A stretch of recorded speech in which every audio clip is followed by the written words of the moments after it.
Welcome to APDSC 2025 కేంద్ర మంత్రి మండలి 74, 75, 77 అధికరణలు.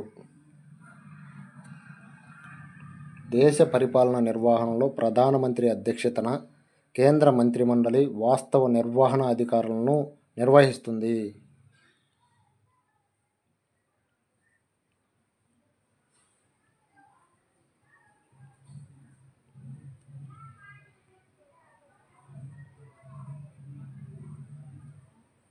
పార్లమెంటరీ తరహా విధానాన్ని మన దేశం అనుసరించుట వలన ప్రధానమంత్రి అధ్యక్షతన ఉండే క్యాబినెట్ దేశ పరిపాలనలో కీలకమైనదిగాను వాస్తవమైనదిగాను పనిచేస్తుంది. 53వ అధికరణ. దేశ పరిపాలన రాష్ట్రపతి స్వయంగా గాని లేక ఇతర అధికారాల సహకారంతో గాని నిర్వహించవచ్చు. 74వ అధికరణ. 74(1) అధికరణ దేశ పరిపాలన నిర్వహణలో రాష్ట్రపతికి సలహాలు సహాయాన్నిచ్చుటకు ప్రధానమంత్రి నేతృత్వంలో కేంద్ర మంత్రి మండలి పనిచేస్తుంది.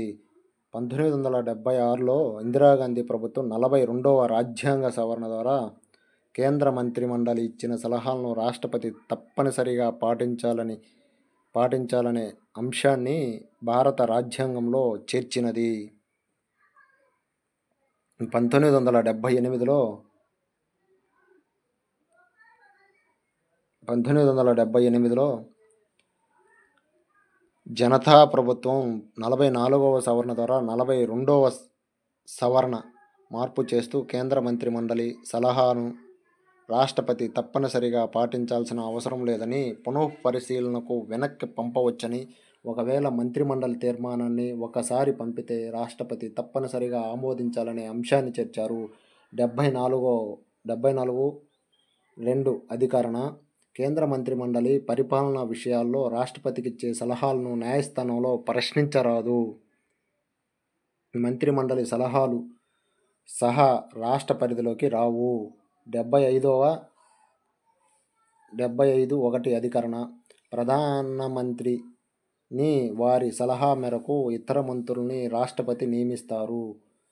లోక్సభలో ఏ పార్టీ సంపూర్ణ మెజార్టీ సాధించని సందర్భంలో రాష్ట్రపతి తన విచక్షణతో ప్రధానమంత్రిని నియమిస్తారు. 75(2) అధికరణ. కేంద్ర మంత్రి మండలి రాష్ట్రపతి విశ్వాసం ఉన్నంత వరకే పదవిలో కొనసాగుతారు. మంత్రి మండలిని రాష్ట్రపతి తొలగించవచ్చును. కేంద్ర మంత్రులు వ్యక్తిగతంగా రాష్ట్రపతికి బాధ్యత వహించాలి. 75(3) అధికరణ. కేంద్ర మంత్రి మండలిని లోక్సభకు సమిష్టి బాధ్యత వహిస్తుంది.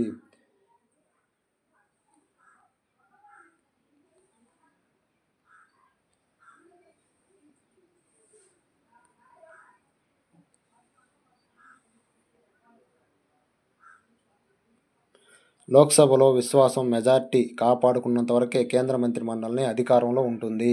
75(4) అధికరణ. కేంద్ర మంత్రి మండలి రాష్ట్రపతి సమక్షంలో ప్రమాణ స్వీకారం చేస్తుంది. 75(5) అధికరణ. కేంద్ర మంత్రులుగా పనిచేసేవారు పార్లమెంటు సభ్యులై ఉండాలి. ఎంపీలు కాని వారిని మంత్రులుగా నియమించినచో 6 నెలలుగా పార్లమెంటుకు ఎన్నికై కావాలి లేదా నియమించబడాలి. కపూర్వాల్ తమిళనాడు ప్రభుత్వం వ్యాజ్యంలో ఎస్సీ పార్లమెంటు సభ్యులుగా ఎన్నిక అవుటకు అర్హత లేని వారిని, కేంద్రంలోనూ ఎమ్మెల్యేలుగా పోటీ చేయుటకు అర్హత లేని వారిని రాష్ట్రాల్లోనూ మంత్రులుగా నియమించరాదని తీర్పునిచ్చింది. 75(6) అధికరణ. కేంద్ర మంత్రి మండలి జీతభత్యాలను పార్లమెంటు నిర్ణయిస్తుంది. 77(1) అధికరణ. భారత పరిపాలన మొత్తం రాష్ట్రపతి ద్వారానే నిర్వహించాలి. 77(2) రాష్ట్రపతి ద్వారా పరిపాలన నిర్వహించే అంశాన్ని ఏ న్యాయస్థానం ముందు ప్రశ్నించరాదు.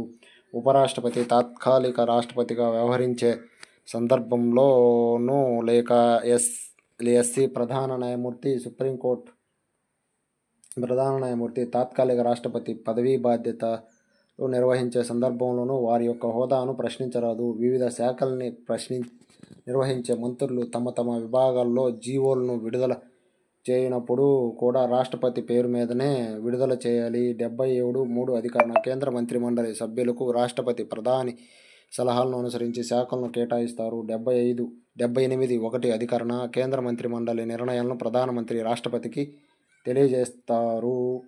78(2) రాష్ట్రపతి కేంద్ర మంత్రిమండలి నిర్ణయాలను స్వయంగా కోరవచ్చును. బోఫోర్స్ ఆయుధాల కొనుగోలు విషయంపై రాష్ట్రపతి జైల్ సింగ్ 1986లో రాజీవ్ గాంధీ ప్రభుత్వాన్ని వివరణ కోరగా ప్రభుత్వం సమాచారాన్ని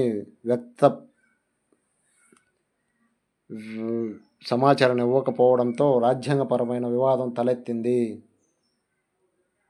78(3) అధికరణ. మంత్రిమండలి సభ్యుల ప్రకటనలు వారి వ్యక్తిగతమైనవా లేక సమిష్టి నిర్ణయమా అనే అంశంపై రాష్ట్రపతి వివరణ కోరవచ్చును. Please subscribe my channel.